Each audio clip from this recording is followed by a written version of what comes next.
ہیں بیل کا گوشت کھاتے ہیں، کرتے نہیں؟ بیل کا گوشت نہیں کھاتے، ہاتھ بھی لگاتے نہیں، بکرے کا گوشت کھاتے ہیں۔ یہ کھائے نہ کھائے ہمیں اس سے کوئی تعلق اور فرق نہیں پڑتا، لیکن میں آپ کو یہ بات تلقین کے طور پر آپ کو پوری طریقے سے وضاحت کے ساتھ بولتا ہوں کہ آپ ان چیزوں سے جن کو اللہ نے حلال کیا ہے نفرت نہ کریں اور اسے کم تر نہ دیکھیں۔ آپ جو چیز کھائیں، جو چیز آپ چھوڑ دیں، اس میں کوئی فرق نہیں پڑتا، لیکن بس اتنا کہیں کہ بیل کا گوشت کھانے والے کو نفرت کی نگاہ سے دیکھنا، بکرے کے گوشت کھانے والوں کو اوپر کی نگاہ سے دیکھنا، یہ اسلام نہیں سکھاتا۔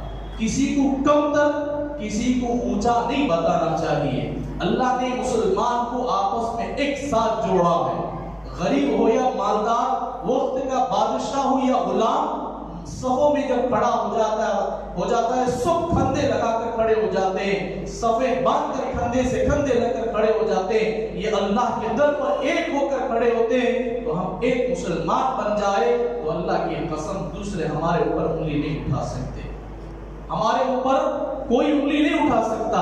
اللہ ہمیں صحیح معنوں میں عمل کی توفیق عطا فرمائے، صحیح زندگی عطا فرمائے۔ رسول اللہ صلی اللہ علیہ وسلم نے جتنی باتیں ہمیں بتائیں ان تمام باتوں پر جان کر عمل کی توفیق عطا فرمائے۔ وما توفیقی الا باللہ۔